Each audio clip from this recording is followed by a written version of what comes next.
قال رسول اللہ انی تارک فیکم الثقلین کتاب اللہ و عطرتی اہل بیتی۔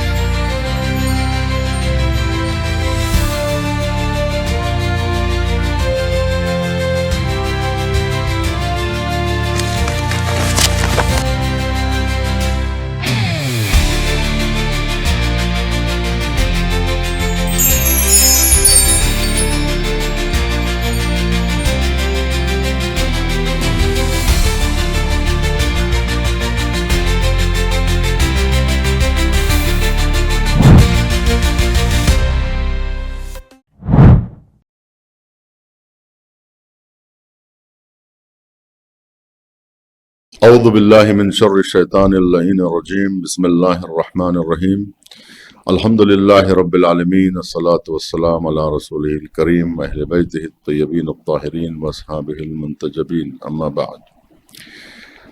علم حدیث سے متعلق، علم درایا سے متعلق گفتگو کا سلسلہ جاری ہے۔ ہم یہاں ان آیات و روایات کو بیان کریں گے جو معصومین علیہم السلام کے کلمات کی طرف رجوع کرنے پر دلالت کرتی ہے، یعنی وہ احادیث جو اس بات کی طرف اشارہ کر رہی ہیں کہ ائمہ معصومین علیہ السلام کا کلام بھی حدیث کا درجہ رکھتی ہے۔ اس کے لیے ہم یہاں چند دلائل کو پیش کر رہے ہیں۔ ان میں پہلی دلیل ہماری آیہ ولایت ہے۔ چنانچہ ارشاد ہو رہا ہے انما ولیکم اللہ ورسولہ والذین آمنوا الذین یقیمون الصلاۃ ویؤتون الزکاۃ وہم راکعون۔ ایمان والو، بس تمہارا ولی اللہ ہے اور اس کا رسول ہے، اور وہ صاحبان ایمان جو نماز قائم کرتے ہیں اور حالت رکوع میں زکوٰۃ دیتے ہیں۔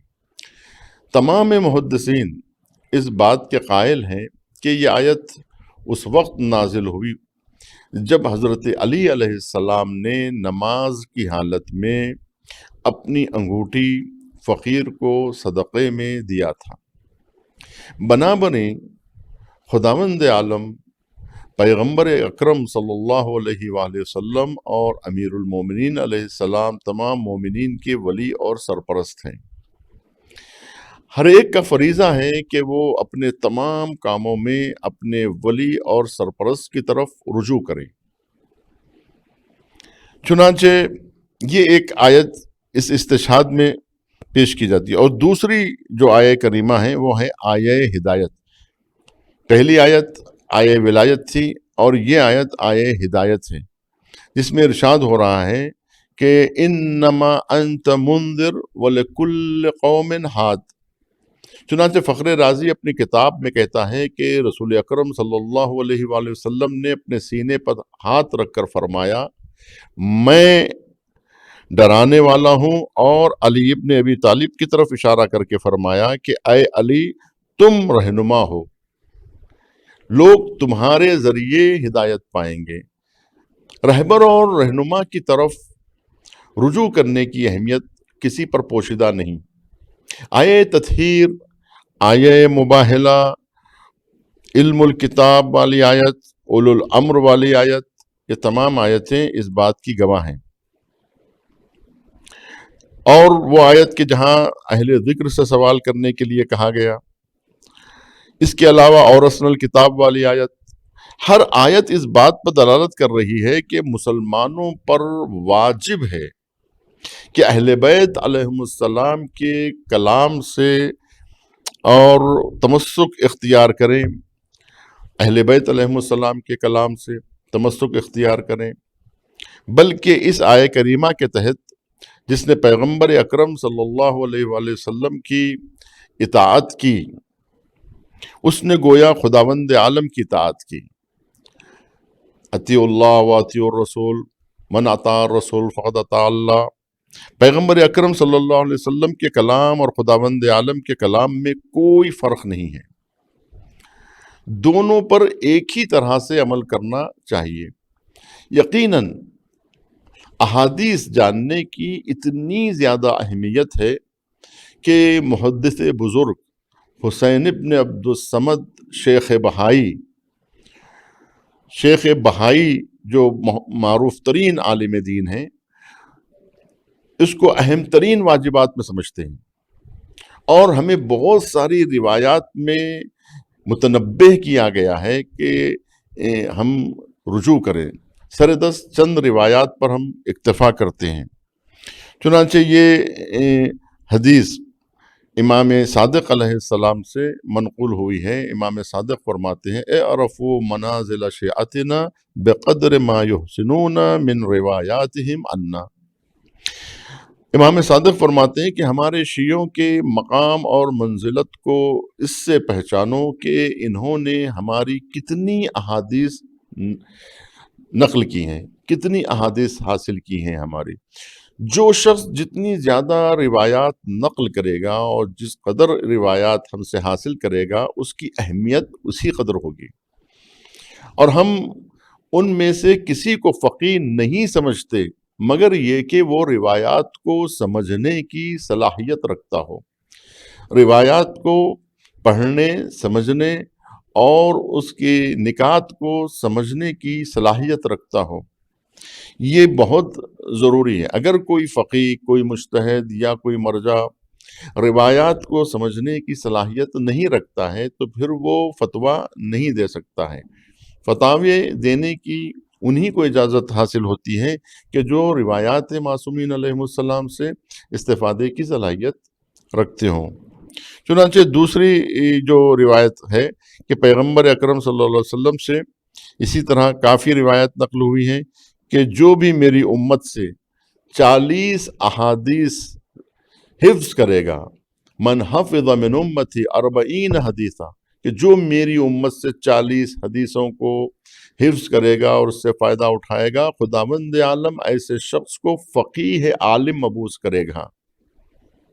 فبعث اللہ فقیہا، کہ اسے فقیہ مبعوث کرے گا، یعنی در حقیقت وہ دین میں سمجھ رکھنے والی شخصیت کے طور پر ابھرے گا، اور اس کا تعارف اس انداز میں کرایا جائے گا کہ یہ دین کو سمجھتا ہے۔ فقہ سمجھنے کو کہا جاتا ہے، فقیہ یعنی دین میں سمجھ رکھنے والی شخصیت، کہ جو دین کو سمجھتا ہے، دین کی ضروریات کو سمجھتا ہے، واجبات اور محرمات کو سمجھتا ہے۔ جو شخص دین کو سمجھتا ہے اسی کو فقیہ کہا جاتا ہے۔ آگے چل کر انشاءاللہ جو دروس ہم آگے بڑھائیں گے اس میں ان تمام باتوں کا تذکرہ انشاءاللہ کیا جاتا رہے گا۔ اور دوسری ایک اور حدیث ابراہیم کرخی نے امام صادق علیہ السلام سے نقل کیا ہے کہ تمہارا ایک حدیث کو سمجھنا 1000 احادیث کے نقل کرنے سے بہتر ہے۔ بہار الانوار میں یہ روایت امام صادق علیہ السلام سے نقل ہوئی ہے کہ جو دوسری جلد کے صفحے 182 پر ذکر ہوئی ہے یہ حدیث، کہ جس میں یہ کہا گیا ہے کہ تمہارا ایک حدیث کو سمجھنا 1000 حدیث کے نقل کرنے سے بہتر ہے۔ یعنی اگر کوئی شخص 1000 احادیث کو نقل کر رہا ہے یا 1000 احادیث کو بیان کر رہا ہے لیکن اسے ایک حدیث بھی سمجھ میں نہیں آ رہی ہے، تو بہتر یہ ہے کہ ایک حدیث کا سمجھنا 1000 حدیث کے نقل کرنے سے بہتر ہے۔ چنانچہ ایک اور روایت مفضل ابن عمر سے ہے کہ وہ کہتا ہے کہ امام صادق علیہ السلام نے مجھ سے فرمایا کہ علم کو لکھو اور اپنے بھائیوں میں پھیلا دو، اگر تمہاری موت کا وقت قریب آ گیا تو اپنی کتابیں اپنے بچوں کے لیے چھوڑ جاؤ، اس لیے کہ ایک زمانہ آئے گا، یہ بہت اہم روایت ہے کہ اپنے بچوں کے لیے چھوڑ جاؤ اس لیے کہ ایک زمانہ آئے گا کہ وہ انہی کتابوں سے استفادہ کریں گے، کیونکہ ائمہ علیہم السلام کے جب غیبت کا زمانہ آئے گا تو اس وقت جو ہے یہ حدیثیں کام آئیں گی۔ چنانچہ یہ حدیث اصول کافی کی جلد 1 کے صفحے 25 پر آپ کو ملے گی۔ ایک اور حدیث ملتی ہے حماد ابن عثمان سے کہ حماد ابن عثمان کہتا ہے کہ میں نے امام صادق علیہ السلام سے سنا کہ آپ نے فرمایا میری حدیث میرے پدر بزرگوار کی حدیث ہے، اور میرے پدر بزرگوار کی حدیث میرے جد کی حدیث ہے، اور میرے جد کی حدیث امام حسین علیہ السلام کی حدیث ہے، اور حدیث حسین علیہ السلام حدیث حسن علیہ السلام ہے، اور حدیث حسن علیہ السلام حدیث امیر المؤمنین علیہ السلام ہے، اور حدیث امیر المؤمنین حدیث رسول اکرم صلی اللہ علیہ وآلہ وسلم ہے، اور حدیث رسول اکرم خداوند عالم کا کلام ہے۔ اصول کافی کی جلد 1 کے صفحہ 53 پر یہ حدیث نقل کی گئی ہے۔